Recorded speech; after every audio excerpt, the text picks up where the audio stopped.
পরবর্তী গল্প পাওয়ার জন্য চ্যানেলটাকে সাবস্ক্রাইব করুন। বাবা মারা যাওয়ার পর উইল পড়া হলো। সবাই ভাবছিল বড় ছেলেই সব পাবে, কিন্তু উইলে লেখা ছিল সব সম্পত্তি দেওয়া হয়েছে এমন একজনকে যাকে কেউ আশা করেনি। ঘরটা হঠাৎ যেন নিস্তব্ধ হয়ে গেল। ড্রয়িং রুমে বসেছিলাম আমরা সবাই, আমি, আমার বড় ভাই রাশেদ, ছোট বোন নীলা আর আমাদের চাচারা। সামনে বসেছিলেন বাবার আইনজীবী মিজান সাহেব। তার হাতে ছিল একটি সাদা খাম। সেই খামের ভেতরেই ছিল বাবার শেষ ইচ্ছা। বাবা ছিলেন খুব ধনী মানুষ না, কিন্তু তার যা ছিল তা কমও না। শহরের মাঝখানে দুটা বাড়ি, গ্রামের বিশাল জমি, আর একটা পুরনো কিন্তু ভালো চলা কাপড়ের ব্যবসা। সবাই প্রায় নিশ্চিত ছিল সবকিছু বড় ভাই রাশেদের নামে যাবে, কারণ রাশেদ সবসময় বাবার সাথে ব্যবসায় থাকতো। সবাই বলতো রাশেদই তো বাবার আসল উত্তরাধিকারী। কিন্তু সেই মুহূর্তে মিজান সাহেব যখন উইলের শেষ লাইনটা পড়লেন, তখন যেন ঘরের বাতাস থেমে গেল। তিনি ধীরে ধীরে বললেন, মরহুম আব্দুল কাদের সাহেব তার সমস্ত সম্পত্তি স্থাপর করছেন সোহেল কাদেরের নামে। সোহেল কাদের মানে আমি। কিছু সেকেন্ড কেউ কিছু বলল না। তারপর হঠাৎ রাশেদ চেয়ার থেকে উঠে দাঁড়ালো। এটা সম্ভব, অসম্ভব। সে চিৎকার করে উঠল, বাবা আমাকে ছাড়া আর কাউকে এত বড় দায়িত্ব দিত না। চাচা করিমা অবাক হয়ে বললেন, মিজান সাহেব আপনি ঠিক করে পড়েছেন তো? মিজান সাহেব শান্ত গলায় বললেন, আমি 3বার চেক করছি, উইল একেবারে পরিষ্কার, সব সম্পত্তি সোহেল কাদেরের নামে। আমি তখনও চুপ করে বসেছিলাম। সত্যি বলতে আমার নিজেরও বিশ্বাস হচ্ছিল না, কারণ আমি কখনো বাবার খুব কাছের ছিলাম না। রাশেদ ছিল বাবার গর্ব, নীলা ছিল বাবার আদরের মেয়ে, আর আমি ছিলাম মাঝখানের একটা মানুষ যাকে খুব একটা কেউ গুরুত্ব দিত না। রাশেদ আবার বলল, এটা নিশ্চয় ভুল হয়েছে। বাবা আমার সাথে প্রতিদিন ব্যবসার কথা বলতো, সোহেল তো এসব কিছুই জানে না। আমি তখন ধীরে বললাম, আমি নিজেও জানতাম না। নীলা চুপচাপ বসেছিল, তার চোখে কেমন একটা অদ্ভুত দৃষ্টি। মিজান সাহেব তখন আরেকটা কাগজ বের করলেন। আসলে উইলের সাথে আরেকটা চিঠিও আছে। মরহুম কাদের সাহেব নিজে লিখে গেছেন। সবাই একটু সামনে ঝুঁকে পড়ল। মিজান সাহেব পড়তে শুরু করলেন, এই যে যে এই চিঠি পড়ছো, আমি তখন আরো এই পৃথিবীতে নেই। তোমরা হয়তো অবাক হবে কেন আমি সব সম্পত্তি সোহেলের নামে দিয়ে গেলাম, কিন্তু এর একটা কারণ আছে। ঘরে সবাই নিঃশ্বাস আটকে শুনছিল। তিনি বললেন, রাশেদ, তুমি সবসময় আমার সাথে ছিলে, ব্যবসায় শিখেছ, কিন্তু তুমি কখনো বুঝতে পারোনি টাকা মানুষের সব কিছু না। রাশেদের মুখ লাল হয়ে উঠল। চিঠিতে লেখা ছিল, আর সোহেল তুমি সবসময় দূরে থেকেও মানুষের পাশে ছিলে। তুমি কখনো আমার কাছে কিছু চাওনি। আমার বুকটা কেমন ভারী হয়ে উঠল। মিজান সাহেব পড়তে থাকলেন, একদিন আমি চুপচাপ তোমার পিছু নিয়েছিলাম। দেখেছিলাম তুমি প্রতি মাসে তোমার বেতনের অর্ধেক টাকা গোপনে একটা বৃদ্ধ শ্রমিক দিয়ে আসো। ঘরের সবাই একেবারে আমার দিকে তাকালো। আমি মাথা নিচু করে ফেললাম। আমি কখনো কাউকে এসব বলিনি। চিঠিতে আরও লেখা ছিল, সেদিন আমি বুঝেছিলাম আমার সম্পত্তি এমন কারো হাতে দেওয়া উচিত যে শুধু নিজের কথা ভাবে না। রাশেদ দাঁতে দাঁত চেপেছিল। মিজান সাহেব শেষ লাইনটা পড়লেন, তাই আমি সবকিছু সোহেলের হাতে দিয়ে দিলাম, কিন্তু একটা শর্ত আছে, যেটা কেউ কখনো জানে না। ঘরের সবাই একসাথে বলল, শর্ত? মিজান সাহেব ধীরে ধীরে আরেকটা কাগজ বের করলেন। তারপর বললেন, হ্যাঁ, একটা শর্ত আছে, আর সেই শর্ত এটাই ঠিক করবে সোহেল সত্যি এই সম্পত্তির মালিক হতে পারবে কিনা। আমার বুক ধড়ফড় করতে লাগলো। আমি জিজ্ঞেস করলাম, কি শর্ত? মিজান সাহেব আমার দিকে তাকালেন, তারপর ধীরে বললেন, আগামী 6 মাসের মধ্যে তোমাকে এমন একজন মানুষকে খুঁজে বের করতে হবে যাকে তোমার বাবা জীবনে সবচেয়ে বেশি কষ্ট দিয়েছেন। ঘরে আবার নিস্তব্ধতা নেমে এলো, কারণ আমরা সবাই জানতাম আমাদের বাবা খুব কঠোর মানুষ ছিলেন, আর তিনি জীবনে অনেক মানুষের সাথে অন্যায়ও করেছিলেন। মিজান সাহেব বললেন, সেই মানুষকে খুঁজে বের করে তার কাছে ক্ষমা চাইতে হবে, আর তাকে এই সম্পত্তির একটা বড় অংশ দিতে হবে। রাশেদ ঠোঁট বাঁকিয়ে হাসল। দেখছো, শেষ পর্যন্ত সব আরাবি। কিন্তু আমার মাথায় তখন অন্য একটা প্রশ্ন ঘুরছিল। বাবার জীবনে অনেক মানুষকে কষ্ট দিয়েছেন, কিন্তু তিনি সবচেয়ে বেশি কষ্ট কাকে দিয়েছেন? তার সেই মানুষটা এখন কোথায়? আমি তখনও জানতাম না। এই প্রশ্নের উত্তর খুঁজতে গিয়ে আমি এমন একটা সত্যি জানবো যেটা আমাদের পুরো পরিবারকে ভেঙে দেবে। সেই রাতটা আমি প্রায় ঘুমোইনি। ঘরের ছাদে তাকিয়ে একটা কথাই মাথায় ঢুকছিল না। বাবা আসলে কাকে সবচেয়ে বেশি কষ্ট দিয়েছেন? পরের দিন সকালে আমি বাবার পুরনো স্টাডি রুমে ঢুকলাম। এই ঘরটা বাবার খুব প্রিয় ছিল। ছোটবেলায় আমরা কেউ এখানে ঢুকতে পারতাম না। বড় হওয়ার পরও খুব একটা সাহস হতো না। ঘরের ভেতরে ঢুকতেই একটা পুরনো গন্ধ পেলাম। কাগজ, কাঠ আর সময়ের গন্ধ। বড় বুক বুক শেফে সারি সারি ফাইল, টেবিলের ওপর পুরনো ডায়েরি, দেয়ালে বাবার তরুণ বয়সের ছবি। আমি ধীরে ধীরে টেবিলের সামনে বসলাম। ড্রয়ার খুলতে কয়েকটা পুরনো খাম পেলাম, কিন্তু সেগুলোর মধ্যে হঠাৎ একটা জিনিস আর চোখে পড়লো। একটা ছোট কালো ডায়েরি। ডায়েরির কভারে বাবার হাতের লেখা ব্যক্তিগত।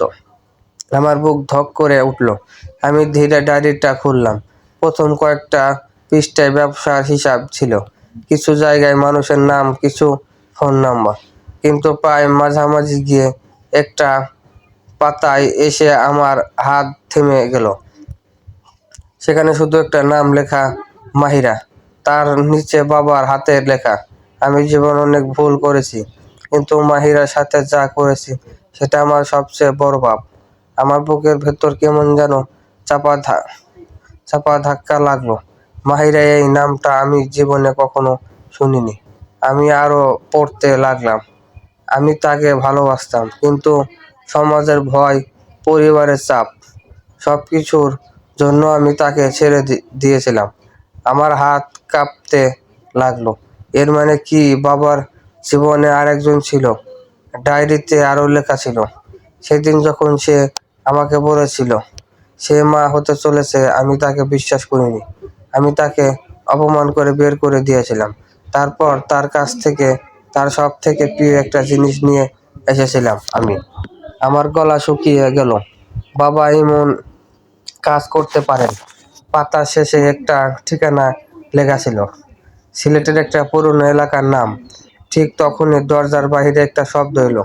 আমি তাড়াতাড়ি ডায়েরিটা বন্ধ করে ফেললাম।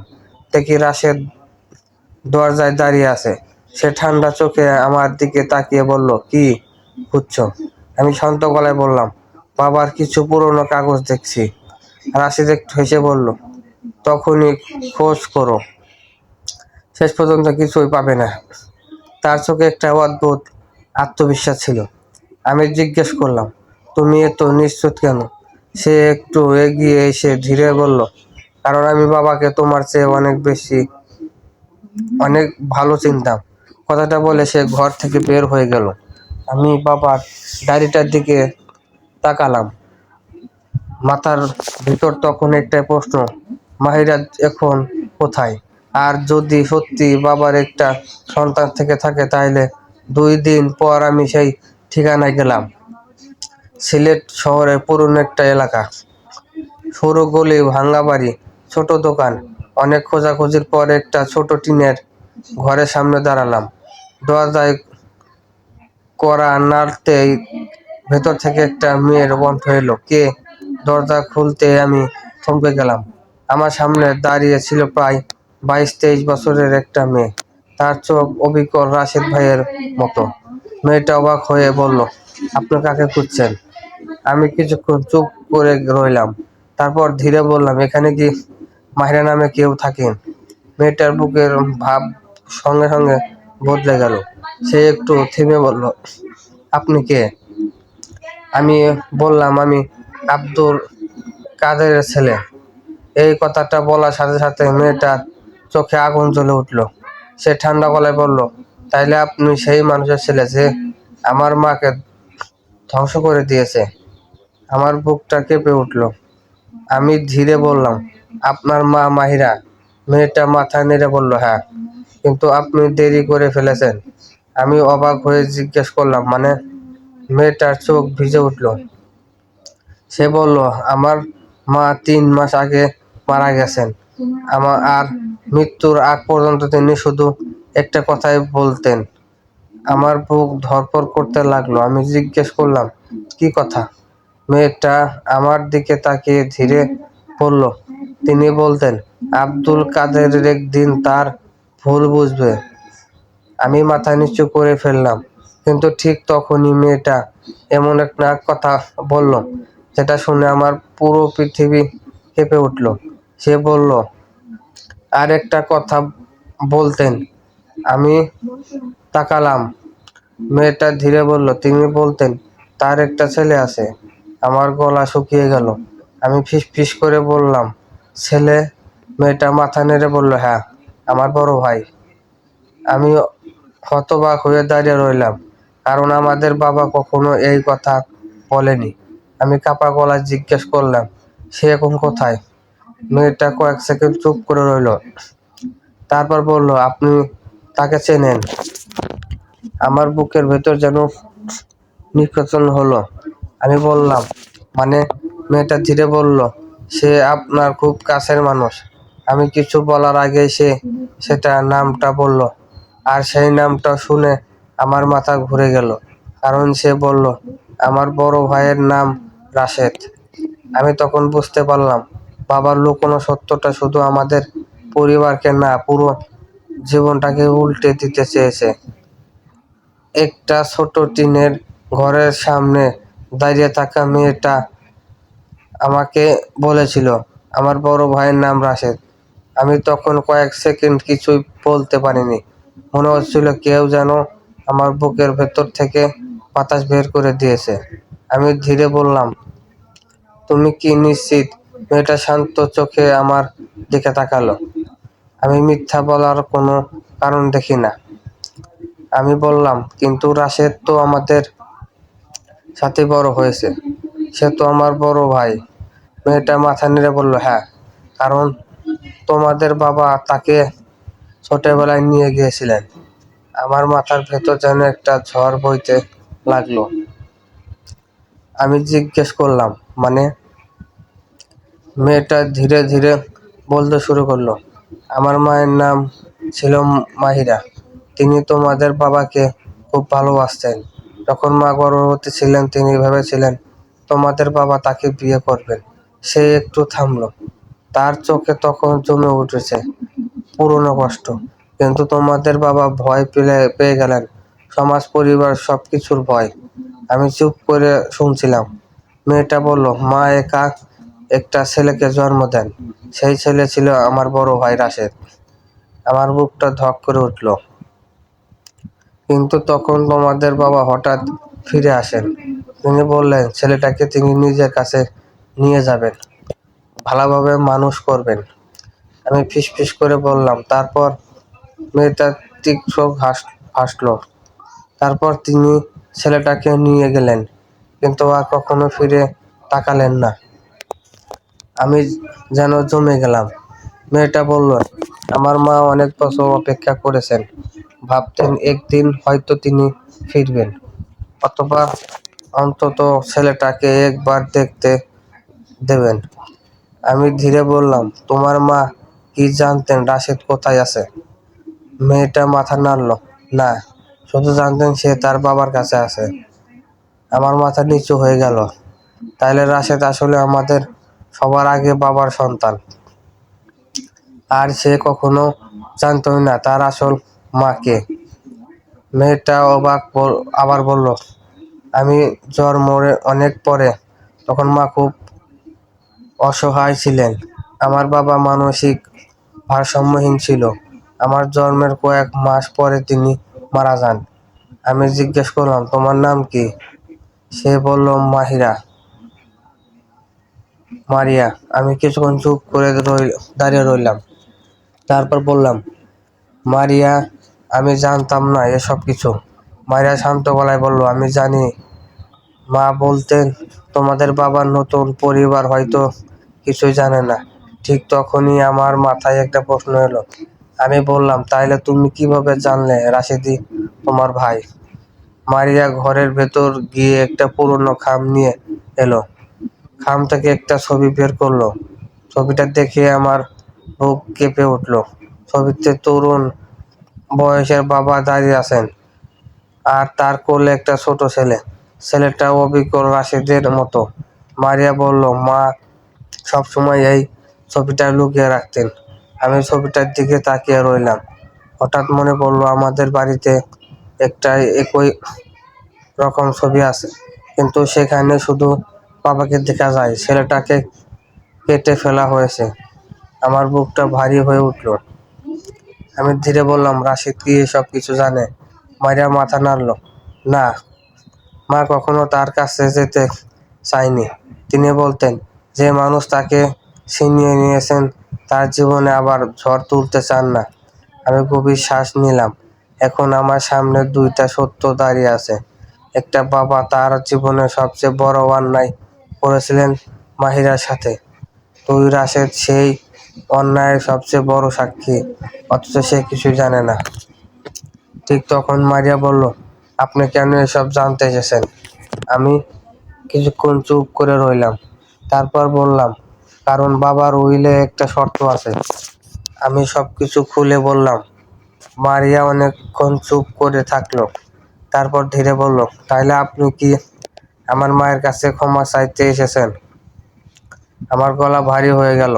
আমি বললাম, হ্যাঁ, কিন্তু আপনি দেরি করে ফেলেছি। মারিয়া কিছু বলল না। কয়েক সেকেন্ড পরে সে বলল, ক্ষমা যদি চাইতে চান তাহলে একজনের কাছে চাইতে হবে। আমি তাকালাম। সে বলল, আমার বড় ভাই রাশিদের কাছে। আমার বুক ধড়ফড় করতে লাগলো, কারণ আমি জানি রাশেদ যদি এই সত্য জানে তাহলে শুধু উইল না, আমাদের পুরো পরিবারটাই ভেঙে যাবে। কিন্তু আসল ঝড়টা তখনও আসেনি, কারণ সেই রাতে বাড়ি ফিরে আমি দেখলাম রাশেদ আমার জন্য অপেক্ষা করছে। সে সোফায় বসেছিল, তার হাতে ছিল সেই কালো ডায়েরিটা, আর সেই ধীরে ধীরে বলল, তুমি আজ মাহিরার বাড়িতে গিয়েছিলে, তাই না? রাশেদ আমার জন্য অপেক্ষা করছে। সে ড্রয়িং রুমে সোফায় বসেছিল। ঘরের আলো অল্প তার হাতে ছিল সেই কালো ডায়েরিটা, বাবার ডায়েরি। আমার বুক ধক করে উঠল। রাশেদ ধীরে মাথা তুলে আমার দিকে তাকালো। তার চোখ দুটো অদ্ভুত ঠান্ডা। সে বলল, তুমি আজ মাহিরার বাড়িতে গিয়েছিলে, তাই না? আমার গলা শুকিয়ে গেল। আমি কিছু চুপ করে থাকলাম। তারপর ধীরে বললাম, হ্যাঁ।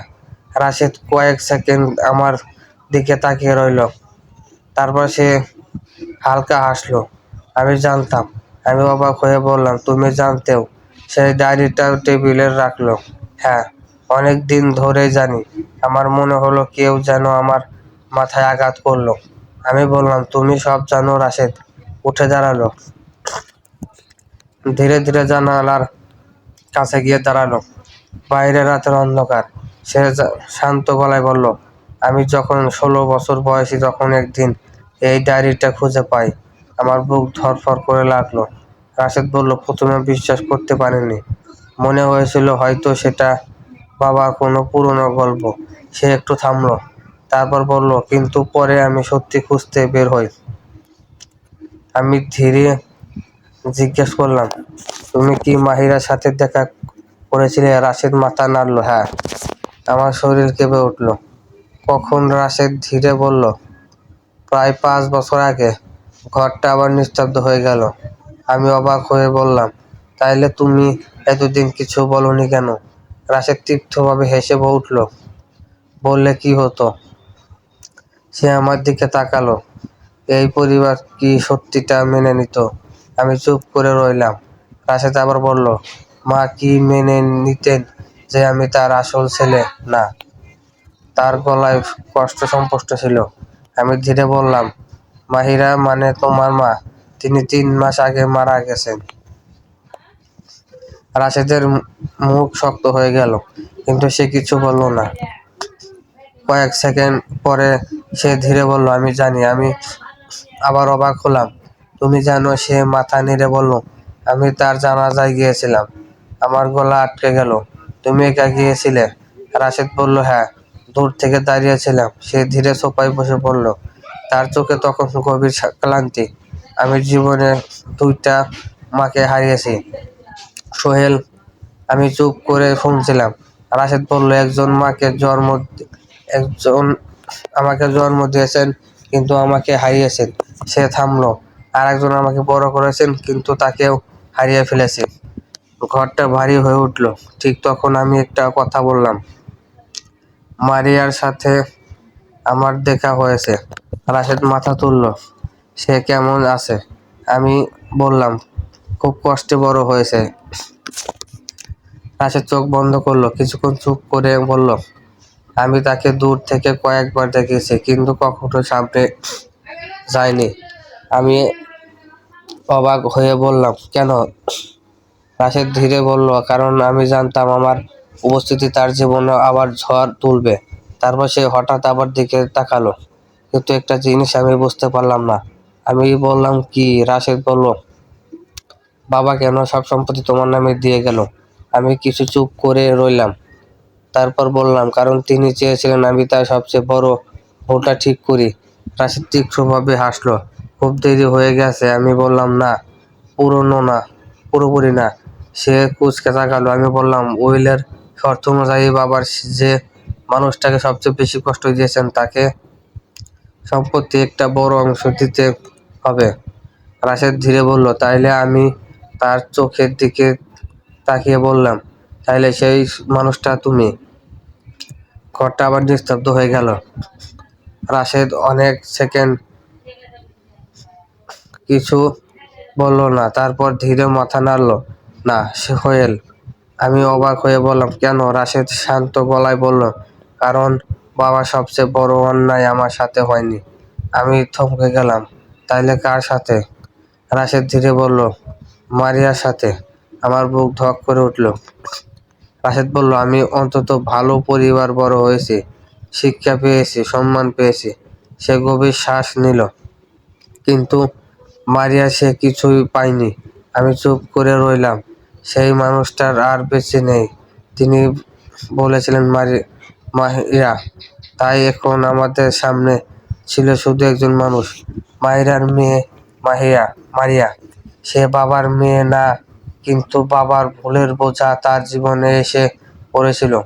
সেই কারণে আমি তার রাশেদ ঠিক করলাম আমরা দুজনে একসাথে তার কাছে যাব। পরের দিন বিকেলে আমরা সিলেটের সেই পুরনো এলাকায় গেলাম। গলিটা আগের মতোই শান্ত। ছোট ছোট ঘর, সামনে শুকাতে দেওয়া কাপড়, পাশে একটা পুরনো চায়ের দোকান। রাশেদ খুব চুপচাপ হাঁটছিল। আমি বুঝতে পারছিলাম সে ভেতরে ভেতরে নার্ভাস, কারণ এত বছর ধরে সে সত্যিটা জানলেও কখনো মারিয়ার সামনে দাঁড়ায়নি। আমরা সেই টিনের ঘরের সামনে এসে দাঁড়ালাম। আমি দরজায় কড়া নাড়ালাম। ভেতর থেকে মারিয়ার কণ্ঠে এলো, কে? আমি বললাম, আমি সোহেল। দরজা খুলতে সে আমাদের দুজনকে দেখে থমকে গেল। তার চোখ কয়েক সেকেন্ড রাশেদের দিকে স্থির হয়ে রইল। মনে হলো অনেকদিন পর আপন কাউকে পেল। রাশেদ ধীরে বলল, তুমি আমাকে চিনতে পারছো? মারিয়া শান্ত গলায় বলল, হ্যাঁ, আমি আপনাকে আগে দেখেছি। আমরা দুজনে অবাক হলাম। আমি বললাম, তুমি দেখছো? মারিয়া মাথা নাড়ল। মায়ের জানাজার দিন আপনি দূরে দাঁড়িয়েছিলেন। রাশেদ কিছু বলল না। তার চোখ নিচের দিকে। কিছুক্ষণ নীরবতা পর মারিয়া বলল, ভেতরে আসুন। আমরা ঘরের ভিতরে ঢুকলাম। ঘরটা খুব ছোট। একটা খাট, একটা টেবিল আর একটা পুরোনো আলমারি, কিন্তু সবকিছু খুব পরিপাটি। মারিয়া আমাদের বসতে বলল। তারপর সে সরাসরি বলল, আপনারা কেন এসেছেন? আমি কিছুক্ষণ চুপ করে থাকলাম, তারপর ধীরে বললাম, আমরা ক্ষমা চাইতে এসেছি। মারিয়া কুঁচকালো। আমি বললাম, আমাদের বাবার জন্য। ঘরের ভেতর কয়েক সেকেন্ড নীরবতা নেমে এলো। তারপর মারিয়া ধীরে বলল, ক্ষমা। আমি মাথা নেড়ে বললাম, হ্যাঁ। আমি তাকে বাবার উইলের কথা বললাম, শর্তের কথাও বললাম। সব শুনে মারিয়া অনেকক্ষণ চুপ করে বসে রইল। তারপর সে ধীরে বলল, আমাদের বাবা আমাদের মায়ের জীবন খুব কঠিন করে দিয়েছিলেন, এটাই সত্যি। আমরা কেউ কিছু বললাম না। সে আবার বলল, কিন্তু আমার মা কখনো তাকে অভিশাপ দেয়নি। আমি অবাক হয়ে তাকালাম। মারিয়া বলল, মা বলতেন, মানুষ ভুল করতে পারে, কিন্তু সেই ভুল নিয়ে সারা জীবন ঘৃণা ধরে রাখলে নিজের জীবনটা নষ্ট হয়। রাশেদ তখন প্রথমবার কথা বলল। সে ধীরে বলল, তবু আমি চাই তোমার জীবনটা একটু সহজ হোক। আমার আপন বলতে এই পৃথিবীতে আর কেউ নেই তুমি ছাড়া। আমার জন্মদাতা আমাকে আমি হারিয়েছি শিশু থাকতেই, আর এক মা আমাকে বড় করেছে, তাকেও হারিয়ে ফেলেছি। মারিয়া চোখে পানি এসে চুপ করে তার দিকে তাকালো। আমি বললাম, বাবার সম্পত্তির একটা বড় অংশ তোমরা আমরা তোমাকে দিতে চাই। মারিয়া অবাক হয়ে গেল। আমাকে? আমি মাথা নেড়ে বললাম, হ্যাঁ। এটা শুধু টাকার বিষয় না, এটা একটা দায়িত্ব। ঘরের বাতাস কয়েক সেকেন্ড নিস্তব্ধ। তারপর মারিয়া ধীরে হাসলো। আপনারা জানেন আমি কি করি? আমি বললাম, না। সে বলল, আমি একটা ছোট স্কুলে পড়াই, এখানে আশেপাশের বাচ্চাদের। আমি অবাক হলাম। মারিয়া বলল, টাকা আমার খুব বেশি দরকার নেই, কিন্তু যদি সত্যি কিছু করতে চান। সে একটু থামলো। তাইলে এই এলাকার বাচ্চাদের জন্য একটা ভালো স্কুল বানান। আমি আর রাশেদ একে অপরের দিকে তাকালাম। মারিয়া বলল, আমার মা সবসময় চাইতেন দরিদ্র বাচ্চারা পড়াশোনা করুক। আমার বুকটা হালকা হয়ে গেল। আমি বললাম, আমরা সেটা করব। রাশেদও মাথা নেড়ে বলল, হ্যাঁ, অবশ্যই করব। মারিয়া তখন শান্ত গলায় বলল, তাইলে আপনারা ক্ষমা চাওয়ার কাজটা করে ফেলেন। আমি অবাক হয়ে বললাম, মানে? সে মৃদু হাসলো, কারণ আমার মা যদি আজ বেঁচে থাকতেন, তিনি ঠিক এটি চাইতেন। সেদিন আমরা তিনজন অনেকক্ষণ কথা বলেছিলাম। প্রথমবার মনে হয়েছিল বাবার ভুলের একটা শান্ত সমাধান হয়তো পাওয়া গেছে। বাড়ি ফেরার সময় রাশেদ হঠাৎ বলল, আজকে আমার অনেক আনন্দ লাগছে। আমার ছোট বোনের সাথে এই প্রথম আমি কথা বললাম। এই অনুভূতিটা আমাকে বোঝাতে পারবো না। আমি জানো সোহেল, বাবা হয়তো ভুল করেছিলেন। আমি বললাম, হ্যাঁ। রাশেদ আবার বলল, কিন্তু শেষ পর্যন্ত তিনি ঠিক কাজটাই করেছেন। আমি বুঝতে পারলাম সে ধীরে বলতে চাইছে, বাবা সব সম্পত্তি আমাকে দিয়েছেন কারণ তিনি জানতেন কিছু ভুল ঠিক করার জন্য কখনো কখনো নতুন একজন মানুষ দরকার হয়। আর সেই রাতেই আমি সিদ্ধান্ত নিলাম, বাবার সম্পত্তির একটা বড় অংশ দিয়ে আমরা সত্যি সেই স্কুলটা বানাবো, আর বাকিটা মারিয়ার নামে দিয়ে দেব। মারিয়ার নাম দিয়ে একটা স্কুল বানাবো, যাতে তার জীবনের কষ্ট অন্য কারো জীবনে আলো হয়ে যায়। আজ ঠিক 1 বছর হয়ে গেছে। এই টিনের ছোট ঘরের সামনে দাঁড়িয়ে আমি আর রাশেদ একে অপরের দিকে তাকালাম। কিন্তু একবার আমরা এসেছি অন্য একটা কারণে। আমাদের সামনে এখন আর ভাঙা ঘর নেই, তার জায়গায় দাঁড়িয়ে আছে একটা নতুন দালান। সাদা রঙের ছোট কিন্তু সুন্দর একটা স্কুল। গেটের উপরে বড় করে লেখা, মারিয়া শিক্ষা নিকেতন। আমার বুকটা কেমন হালকা হয়ে গেল। রাশেদ ধীরে বলল, ভাবতে পারিস 1 বছর আগে আমরা এখানে প্রথম এসেছিলাম? আমি মৃদু হেসে বললাম, তখন কিছুই ঠিক ছিল না। রাশেদ মাথা নেড়ে বলল, আর এখন আর কথাটা শেষ করতে এলো না, কারণ গেটের ভেতর থেকে বাচ্চাদের হাসির শব্দ এসে আসছিল। আমরা ভেতরে ঢুকলাম। মাঠে অনেকগুলো বাচ্চা খেলছে, কারো হাতে বই, কেউ দৌড়াচ্ছে, কেউ আবার হাসছে। এই দৃশ্যটা দেখে মনে হলো আমরা ঠিক কাজটাই করছি।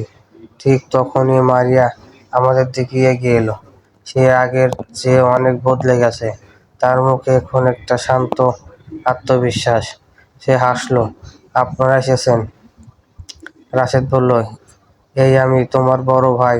আমাকে এখনো আপনি করে বলো কেন? মারিয়া মুচকি হাসলো। আমি বললাম, আজ তো বিশেষ দিন। মারিয়া মাথা নেড়ে বলল, হ্যাঁ, আজ স্কুলের আর তোমাদের এখানে আসার প্রথম বার্ষিকী। আমরা তিনজন একসাথে মাঠের দিকে তাকালাম। কিছুক্ষণ কেউ কিছু বললাম না। তারপর আমি বললাম, সবকিছু তোমার জন্যই সম্ভব হয়েছে। মারিয়া মাথা নাড়ল। না, এটা আমরা সবাই মিলে করেছি। রাশেদ ধীরে বলল, না মারিয়া, তুমি না থাকলে আমরা হয়তো কখনোই এই কাজটা করতাম না। মারিয়া কিছুক্ষণ চুপ করে থাকলো। তারপর বলল, আমার মা যদি আজ বেঁচে থাকতেন তিনি খুব খুশি হতেন। আমার বুকটা আবার ভারী হয়ে উঠল। আমি বললাম, আমরা চেষ্টা করছি তা স্বপ্নটা যেন বেঁচে থাকে। ঠিক তখন একটা ছোট ছেলে দৌড়ে এসে মারিয়ার হাত ধরল। আপু, ক্লাস শুরু হবে। মারিয়া হেসে বলল, আচ্ছি। ছেলেটা দৌড়ে চলে গেল। মারিয়া আমাদের দিকে তাকিয়ে বলল, দেখছেন, এখনো দিন নিয়েই আমার পুরো দিন কাটে। আমি মৃদু হেসে বললাম, তোমার জীবনটা এখন আরো অনেক সুন্দর করতে হবে। মারিয়া বলল, হয়তো, কিন্তু কষ্টগুলো আমাকে অনেক কিছু শিখিয়েছে। রাশেদ ধীরে বলল। আমাদেরও কিছুক্ষণ নীরবতা। তারপর রাশেদ হঠাৎ বলল, আমি একটা কথা বলতে চাই। আমি আর মারিয়া তার দিকে তাকালাম। রাশেদ ধীরে বলল, আমি অনেক বছর ধরে নিজের ভেতরে একটা রাগ নিয়ে বেঁচে আছিলাম। সে একটু থামলো। বাবার উপর, নিজের উপর, সবকিছুর উপর। তার গলা ভারী হয়ে উঠল। কিন্তু আজ মনে হচ্ছে সেই রাগটা আর নেই। মারিয়া শান্ত গলায় বলল, ছেড়ে দিতে পারা অনেক বড় শক্তি। রাশেদ মাথা নেড়ে বলল, হ্যাঁ, আর সেটা আমি তোমার কাছ থেকেই শিখেছি। মারিয়া মৃদু হাসল। আমি তখন চারপাশে তাকালাম। বাচ্চারা ক্লাসে ঢুকছে, শিক্ষকরা ডাকছেন, চারপাশে একটা প্রাণের শব্দ। আমি ধীরে বললাম, জানো, বাবা যদি আজ বেঁচে থাকতেন। রাশেদ বলল, তাইলে হয়তো তিনি গর্ব করতেন। আমি মাথা নেড়ে বললাম, হ্যাঁ। মারিয়া ধীরে বলল, আর হয়তো নিজেও একটু শান্তি পেতেন। আমরা তিনজন সব কিছুক্ষণ চুপ করে দাঁড়িয়ে রইলাম। হালকা বাতাস বইছিল। স্কুলের সাইনবোর্ডটা হালকা দুলছিল। মাহিরা শিক্ষা নিকেতন, একটা নাম যেটা এক সময় কষ্টের ছিল, আজ সেটা হয়ে গেছে আশার প্রতীক। আমি মনে মনে ভাবলাম, মানুষ ভুল করতেই পারে, কিন্তু সেই ভুল যদি ঠিক করার চেষ্টা করা হয়, তাহলে সেই ভুলেই একদিন ভালো কিছু শুরু হয়ে যায়। আর সেদিন আমি বুঝলাম, বাবা আমাদের জন্য শুধু সম্পত্তি রেখে যায়নি, তিনি রেখে গিয়েছিলেন একটা সুযোগ, ভুল থেকে ঠিক হওয়ার সুযোগ। আর আমরা অবশেষে সেই সুযোগটা কাজে লাগাতে পেরেছি। সমাপ্ত।